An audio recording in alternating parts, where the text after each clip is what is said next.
Welcome back. Well, today we have a book that kind of builds on our two stories from last week. Remember the whale of a mistake and the story that Jesus told of the prodigal son.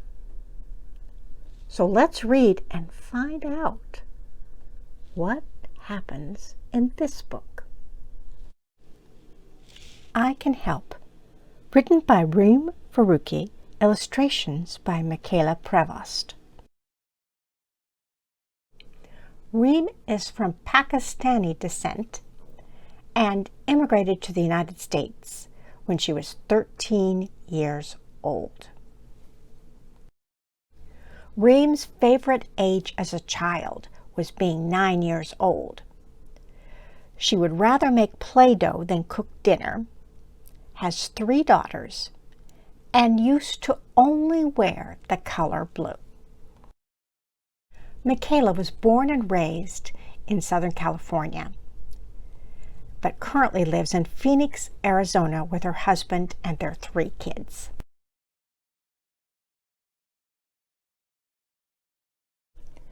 Just when the leaves are thinking of changing colors to look like the spices Nana cooks with, school starts. There are 18 kids in my class. One of them is Kyle. Kyle is great at drawing. He always has his sketchbook open. Kyle is great at drumming.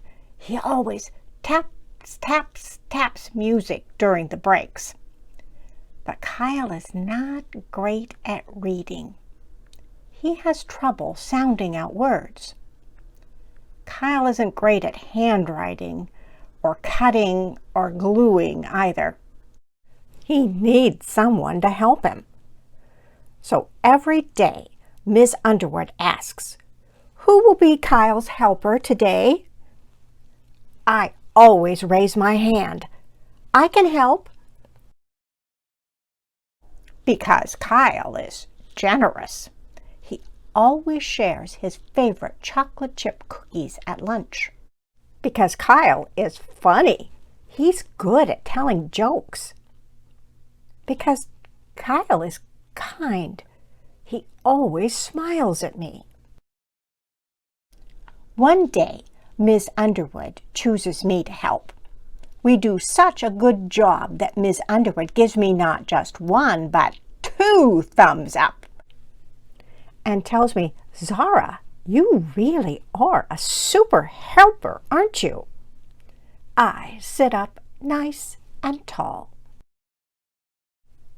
Kyle copies me and we both laugh.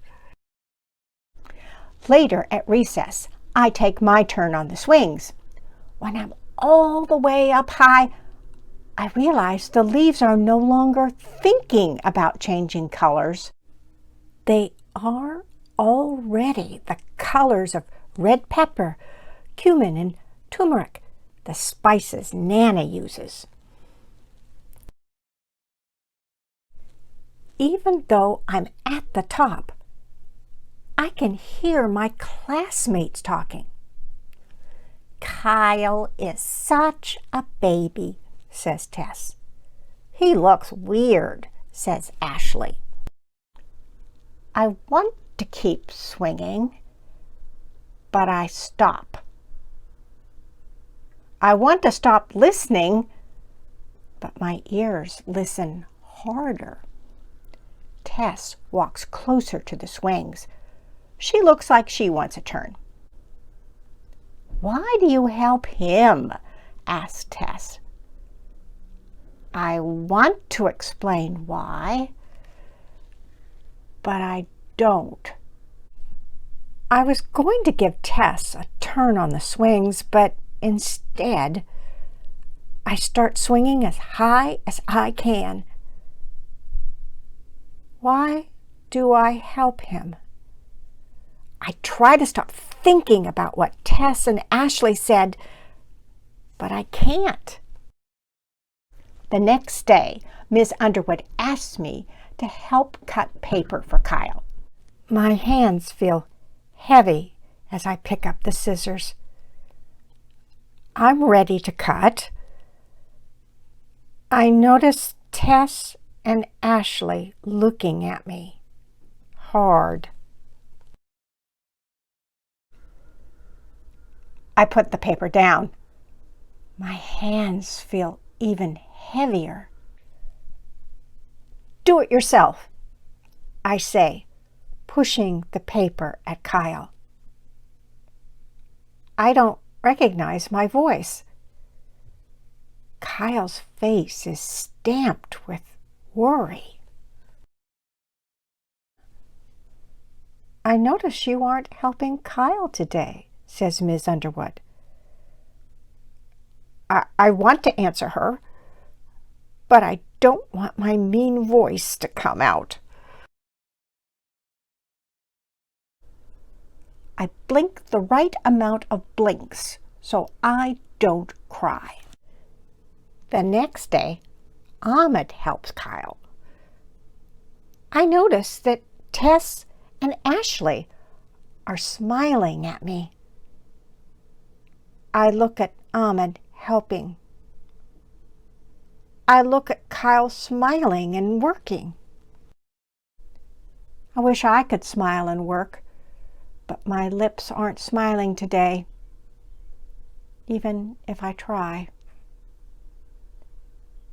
Does he know I still want to help him?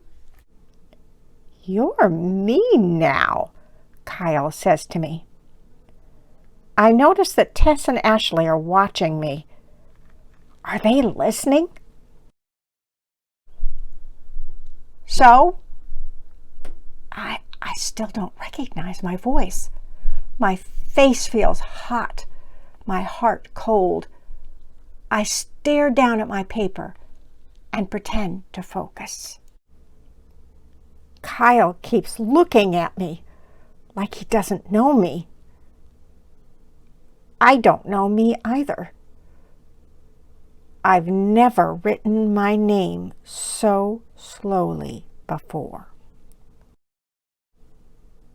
I only look up when he walks away. It's fall again. At my new school, I have a chance to make a new start.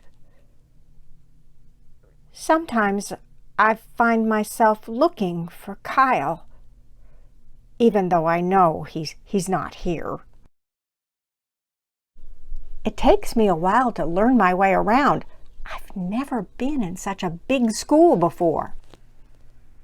One day, when the trees are golden like turmeric, I see a girl. She looks a little like Kyle. Today she looks lost. Maybe she is new too. I find my voice, the voice that I know and am proud of, the voice that's mine. Are you new? I ask. I can help. The end. And here is an author's note. She says, like Zara, when I was in school, I sat with a classmate who sometimes needed a helper. I enjoyed helping him and became his friend. But when I was teased for helping him, I felt embarrassed and was mean to him. I regret my actions to this day. When I wanted to apologize, it was too late because I had moved away to a different school in a different continent. From then on, I resolved to be kinder to those around me. Once I wasn't the new kid anymore, I tried to be extra welcoming to those students who were newer than me. I remembered how it felt to hurt someone, and I didn't want to be that person anymore.